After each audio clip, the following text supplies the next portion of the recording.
Hi, my name is Caitlin Raftery, and my thesis is Grief and Bereavement in an Arts-Based Heuristic Study on the Adult Loss of a Grandparent.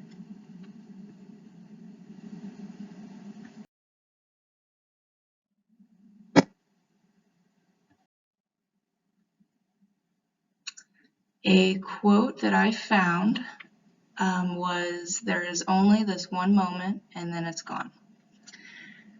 On the morning of September 22nd, 2019, I watched my grandma die of respiratory failure. It was unexpected, and it all happened in under an hour.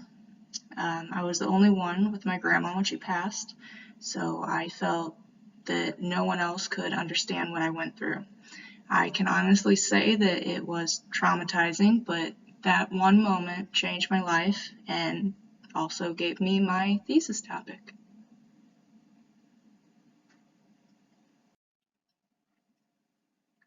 Here are some important definitions that you can take a gander at while I give an overview of my study.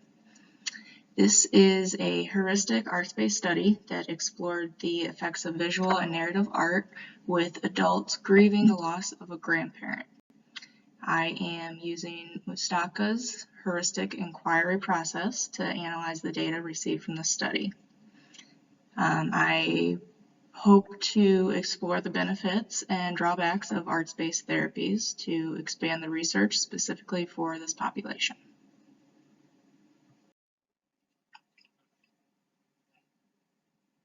In my research, I explored grief and bereavement.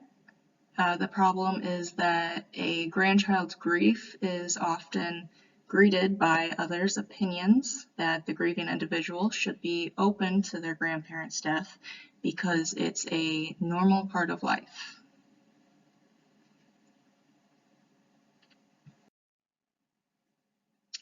The purpose of my research study is to gain more information on an adult grieving the loss of a grandparent and how art can help through the grieving process and trauma. Another purpose of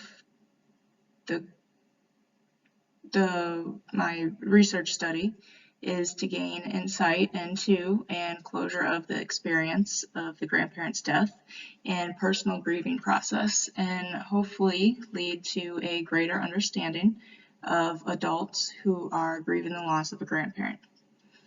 I want to learn about my traumatic experience and be able to help others realize that their feelings and grief as an adult about the loss of their grandparent are valid. My research question is, in what ways can arts-based therapy affect the loss, bereavement, and grief process for adults who have lost a grandparent? The significance of the study is based on the lack of support given to adults grieving the loss of a grandparent. The study gives healthy outlets and reflection opportunities for individuals to process the event of the death and possibly the trauma of the death witnessed as well.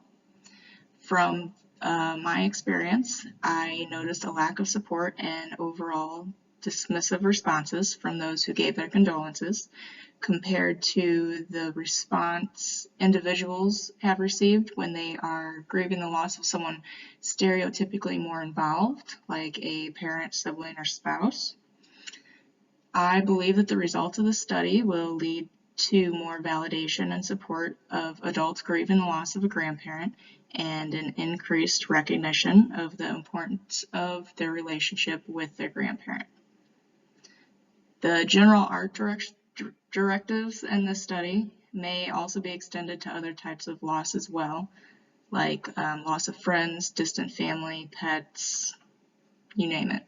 The participant may also use the finished art and written reflections as reminders of the relationship with their loved one.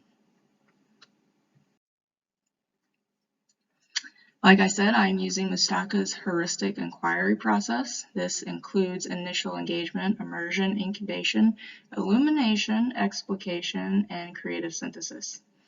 The data will be collected from the reflective journal and the artwork by thematic analysis and coding.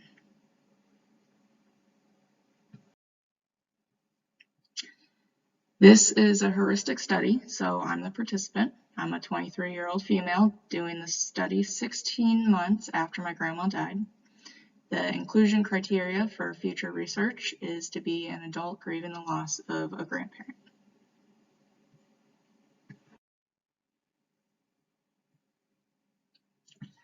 The individual will participate in a 3-week study with 2 and 3 sessions each week, and each session lasting approximately an hour and a half.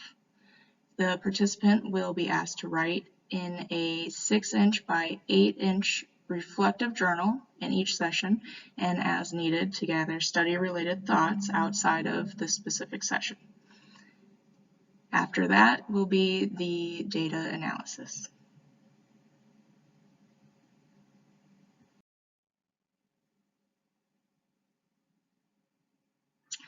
As stated before, I will be guided by Mustaka's heuristic inquiry process and analyze the data with thematic analysis to show the relationships between the main themes.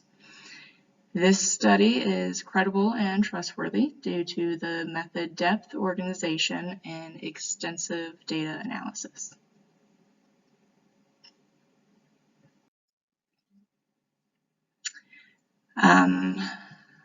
This is a little side note about radon poisoning. It is a carcinogen that comes from the soil and potentially gets trapped in poorly ventilated homes and buildings. Indoor radon accumulation is the second leading cause of lung cancer in the U.S. I'm adding this side note about radon poisoning because it's something that is very important but not well known. My grandma's health issues were the result of an accumulation of radon in her home over the span of 13 years. She was on oxygen her last 2 years because of her previous lung cancer. And we didn't know that all of her health issues and death were related to radon poisoning until after she died.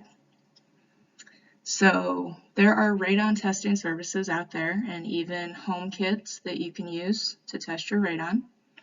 If there are high levels of radon in your home, that can be remedied by a radon mitigation system that filters the radon back out of your house. There is a link right there for more information on radon and what you can do about it.